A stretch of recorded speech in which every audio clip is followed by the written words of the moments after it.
Hello, and welcome to a special bonus episode of What the Tech from Boast AI, where we're handing over the mic to our French-speaking colleagues for an episode dedicated to founders in Quebec.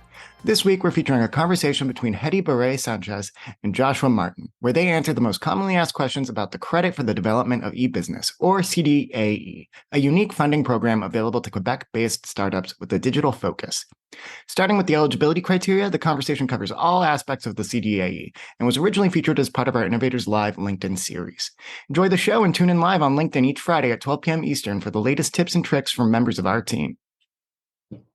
Allô, allô, ça va Eddy? Salut, ça va? Ça va, ça va. Laissons quelques petites secondes pour laisser les gens rejoindre l'appel. Mais sinon, en fait, je voulais juste voir comment vont les choses et bien sûr parler en fait de ta passion, je sais, le crédit de CDAE. Je sais que c'est vraiment, tu passes toute ta vie autour de ce crédit-là. Alors c'est devenu avec la RSDE une passion pour toi. J'en vis et j'en rêve. Ouais, c'est ça.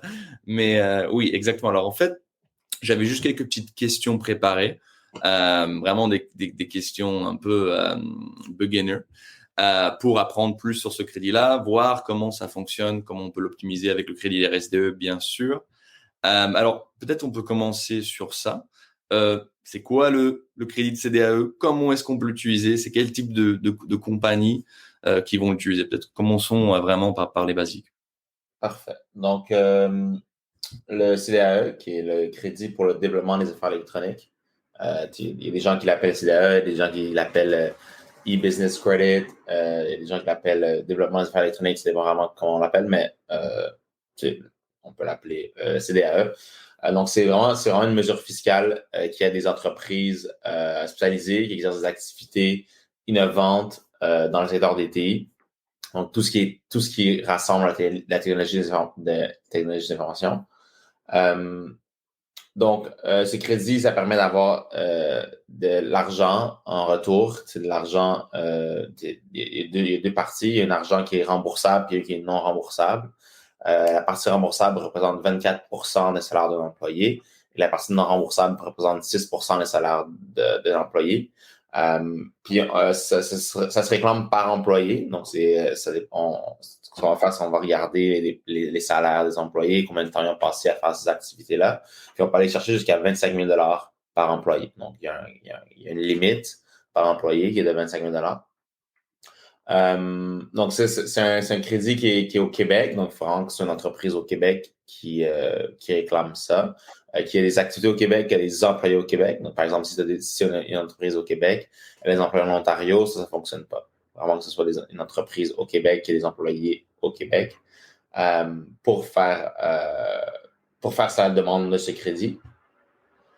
Ça revient à ta question? Ouais, ça commence, on commence à creuser un peu là-dedans. Mais alors, c'est quel type d'entreprise est-ce qu'on voit faire ce crédit? Est-ce que c'est des compagnies plutôt SaaS, des compagnies qui vendent des logiciels? Qu'est-ce qu'on voit comme la compagnie type qui fait des réclamations de CDAE? Donc, la compagnie, disons, c'est quand même vaste, parce que la technologie d'information, c'est quand même un sujet qui est très vaste. Donc, il y a beaucoup de différentes activités qu'une compagnie peut faire pour qu'il soit éligible. Mais disons que la compagnie type, c'est une entreprise qui développe un logiciel. Donc, disons, c'est une compagnie, elle a des employés, elle développe son propre logiciel in-house, disons. Et après, elle va vendre des licences pour l'utilisation de son logiciel à d'autres compagnies. Donc, on va vraiment chercher des affiliations entre B2B, donc business to business, de la vente business to business, la vente de licences. Et cette compagnie-là va générer des revenus mensuels, annuels, quoi que ce soit, en vendant le logiciel qu'ils ont fait eux-mêmes. Ça, ce serait la compagnie type. Un autre exemple, un peu moins autant typique, mais on le voit un peu moins, c'est par exemple des compagnies qui ont, c'est une boîte de consultation en TI et eux, ils vont offrir leurs services à différentes entreprises pour faire du développement en TI. Donc, eux, ils vont avoir, par exemple, une banque de, disons, 20 consultants en TI, que ce soit des développeurs full stack, des développeurs back-end, front-end, des designers, des gens qui font du UX, UI, ce genre de personnes-là. Eux, ils vont prêter, disons, leurs services à d'autres entreprises. Et eux, ils vont agir en tant que consultants et ils vont faire des activités dans le domaine du TI. Donc, ce serait, par exemple, un autre exemple d'entreprise typique.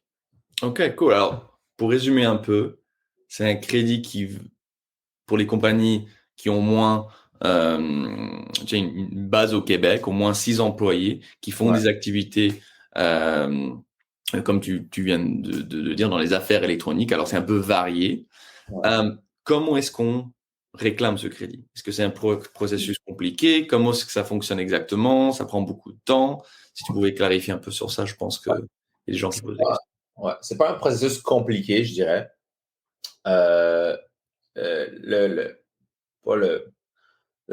La complication, c'est la documentation. Donc, ça nécessite beaucoup de documents pour faire la demande. Donc, en fait, ce qu'il faut faire, c'est il y a le gouvernement, Investissement Québec fournit un formulaire. C'est un formulaire Excel avec beaucoup de pages qu'il faut remplir. Et sur ces pages-là, il y a différentes questions, différents trucs qu'il faut inclure. Par exemple, les actifs de la société, leur modèle d'affaires, le nombre d'employés, ce qu'ils font, c'est quoi leurs activités, c'est quoi les salaires des employés, tout ça. Donc, c'est un gros formulaire à remplir. Et avec ce formulaire-là, il faut joindre de la documentation financière. Par exemple, les états financiers, des balances de vérification, le journal des ventes, les organigrammes de compagnie, des CV d'employés, des contrats d'employés, des trucs du genre. Donc, ça serait le côté plus documentation qui est quand même assez lourd. Donc, et faire cette demande-là, remplir ce formulaire-là, l'objectif, c'est en fait d'avoir 2 certificats. Donc, à la fin, ce qu'une compagnie souhaite, c'est avoir les certificats d'employé et les certificats de société. Le certificat de société détermine que la société qui fait la réclamation est éligible au crédit CDAE et les certificats employés définit en fait les employés qui sont éligibles. Donc, en fait, une société peut réclamer ce crédit-là, avoir 100 employés, mais seulement 20 en sont éligibles. Donc, c'est vraiment une question ça dépend des activités des employés. Donc, l'objectif final, c'est d'avoir ces certificats-là. Pour ce faire, on remplit la demande, on l'envoie au gouvernement, à Investissement Québec. Investissement Québec a alors 3 mois pour faire l'analyse de cette demande. Dans ces 3 mois-là, souvent, ils vont demander des documents supplémentaires. Donc, souvent, ils vont demander plus de preuves. Ça peut être, par exemple, des factures, des trucs du genre. Des feux de temps pour les employés, des trucs du genre. Et pendant ces 3 mois-là, eux, c'est comme le service qu'ils offrent, c'est cette analyse-là. Et après 3 mois, ils sont supposés donner un résultat, donc positif ou négatif. Dans le cas positif, félicitations, vous avez accès à ce crédit d'impôt. Vous avez accès à ce crédit d'impôt-là. Et là, ce qu'il faut faire, c'est en fait remplir des formulaires fiscaux et les inclure dans le T2 de l'entreprise et l'envoyer au gouvernement. Donc, en fait, seulement faire la certification ne donne pas d'argent vraiment. Il faut vraiment fermer la boucle en envoyant les formulaires fiscaux associés à la CDAE pour avoir les crédits. Et de là, on peut recevoir, je pense que c'est la grande question, c'est combien de temps avant qu'est-ce qu'on va recevoir cet argent? Je pense que chaque entrepreneur, chaque CFO va se poser cette question-là. Alors, disons, on reçoit nos certificats pour l'entreprise et pour les employés. On rattache ça au T2. Enfin, pardon, on remplit les formulaires fiscaux, on a rattaché à notre T2. Et de là, combien de temps environ avant qu'Investissement Québec paye le crédit, en fait? On aimerait que ce soit plus vite. On aimerait que ce soit un peu plus de je dépose et le lendemain, j'ai l'argent. Ouais. C'est quand même une entité gouvernementale, donc ça prend un peu de temps. Ouais. Mais je dirais, ça va dans la même direction qu'un peu la RSCDE. Donc, je dirais environ 3 mois un autre 3 mois, puis là, les crédits devraient être reçus. Ça dépend de beaucoup d'autres choses. Étant donné que c'est inclus dans le T2, beaucoup de choses peuvent affecter les crédits. Que ce soit un crédit d'impôt multimédia, un crédit d'impôt RSCDE, un crédit d'impôt CDAE. Il y a beaucoup de choses qui impactent les résultats. Par exemple, si un comptable fait une erreur à un certain formulaire fiscal, ça peut ralentir le processus. Il y a beaucoup de choses qui impactent ça. Mais je dirais, règle générale, un 3 mois, l'argent devrait être reçu. Ok, super. Alors, en fait, je suis content que tu parles du crédit RSDE, du fait que c'est là où je voulais poursuivre la conversation. Comment est-ce qu'on peut, parce que je vois que souvent on peut combiner ces deux crédits-là, comment est-ce que ça fonctionne? Est-ce que c'est complexe à faire? C'est quoi la stratégie qu'un consultant devrait prendre? Je suis curieux d'en savoir plus. Donc, en fait, les deux ont un impact, c'est sûr. Le gouvernement ne donne pas de l'argent gratuitement comme ça dans des réclamations. Un crédit affecte un autre crédit. Enfin, on peut pas recevoir plus qu'on a dépensé. Donc, ça, déjà, c'est une des règles. Par contre, c'est l'effet de réclamer le crédit RSDE et le crédit CDE affecte seulement les crédits provinciaux. Donc, d'un côté fédéral, si une compagnie souhaite réclamer la CDE et la RSDE, d'un côté fédéral, ils vont avoir accès au total des dépenses. Ils vont avoir accès au salaire total des employés, dépendamment du nombre de temps qu'ils ont passé à faire de la RSDE. Ils vont avoir accès au proxy, donc qui est le 55% qui est mis de plus sur les salaires. Donc déjà là, ça va être une bonne partie. Ensuite, d'un côté provincial, il faut voir que combien est-ce qu'on réclame pour un crédit ou un autre. Par exemple, le crédit CE donne un maximum de 25 000 par employé. Ça, c'est calculé sur 30% d'un salaire de 83 333 $. Donc, si moi, je réclame le salaire total d'un employé qui serait au-dessus de cette limite, là, il reste de l'argent. Il reste de l'argent que je peux aller réclamer pour d'autres crédits. Que ce soit le crédit RSDE ou un autre crédit. Si le salaire est en dessous de ce cap-là de 83 333 $, il ne reste plus d'argent pour réclamer. Donc là, dans ce cas-là, les gens ne peuvent pas réclamer de crédit au provincial. Par contre, ils ont quand même un retour au fédéral.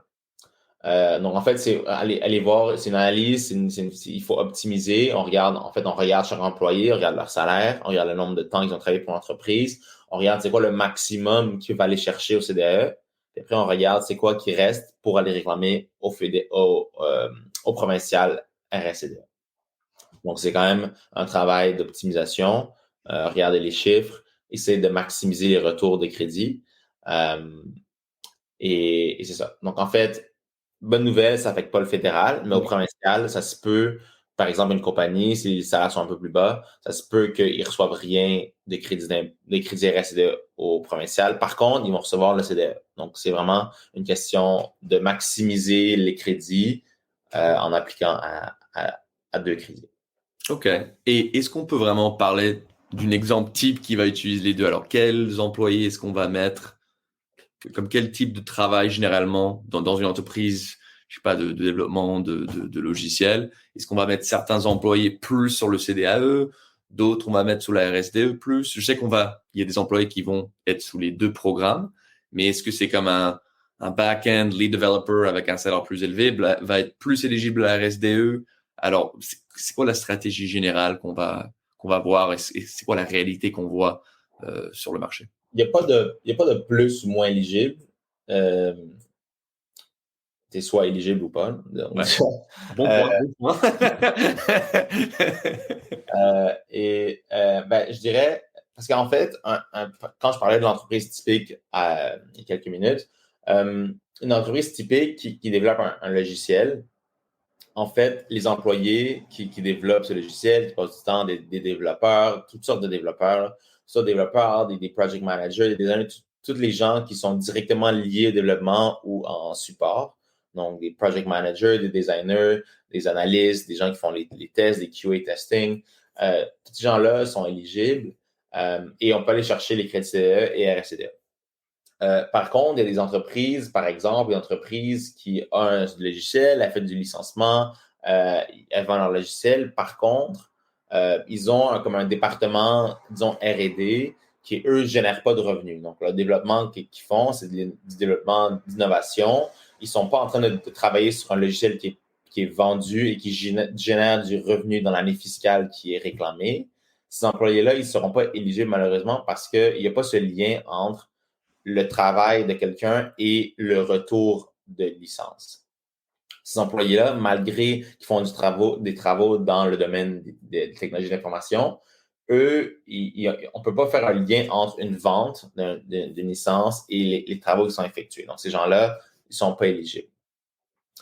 Donc, dans ce cas-là, par exemple, si j'ai toute une équipe de R&D qui fait des travaux sur un produit qui n'est pas encore vendu, ben là, ces gens-là, ils vont pas être dans la CDE parce qu'ils ne sont pas éligibles déjà. Et de deux, ils vont être tous dans la RCDE. Donc là, on pourrait aller chercher, on pourrait aller faire, comme je disais tantôt, cette optimisation de maximum de retour. En fait, ces gens-là, eux, ils vont être réclamés au crédit provincial RCDE et au crédit fédéral RCDE pour le montant qui est calculé, donc dépendamment de combien de temps ils ont passé à faire ces activités-là.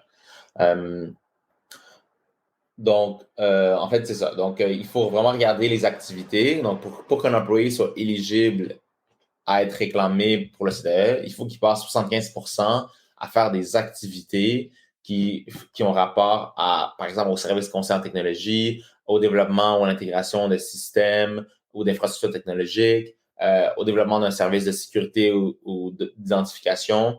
Donc, c'est tout ce qui est par rapport à technologie de l'information. OK, alors il faut vraiment regarder le cas particulier de l'entreprise pour même avant définir la stratégie. Parce que la stratégie va dépendre vraiment, comme tu viens de dire, de la situation très différente de chaque entreprise. Ils peuvent avoir un département, comme vous venez de mentionner, d'R&D qui est non éligible à la CDA. Alors, c'est vraiment du cas par cas pour vraiment créer une stratégie d'optimisation de taxes vraiment white glove à l'entreprise. Exactement. OK. C'est pour ça que les gens font affaire avec nous. Oui, ouais, c'est ça. Fin de la journée, ça fait du sens pourquoi on existe. Là, je viens d'apprendre. Mais ouais, écoute, pour résumer, je ne veux pas prendre trop de ton temps quand même. Mais pour résumer, en fait, c'est CDAE, un super bon crédit, très avantageux. Pas super complexe à nécessairement faire la demande. Il y a quand même énormément de documentation, une requête financière, il faut valider l'éligibilité, bien sûr. La complexité souvent vient quand on va l'optimiser avec le crédit RSDE. Bien sûr, on peut chercher plus, mais ça ramène une certaine complexité dans cette stratégie d'optimisation. Ça, c'est si je comprends bien, tu peux me corriger, bien sûr. Mais ça, c'est un peu le résumé de l'appel. Ouais. Alors, si vous avez des questions, vous pouvez venir me voir, mais je recommande Eddie en particulier. c'est lui l'expert. Moi, je suis juste quelqu'un qui essaye d'apprendre également.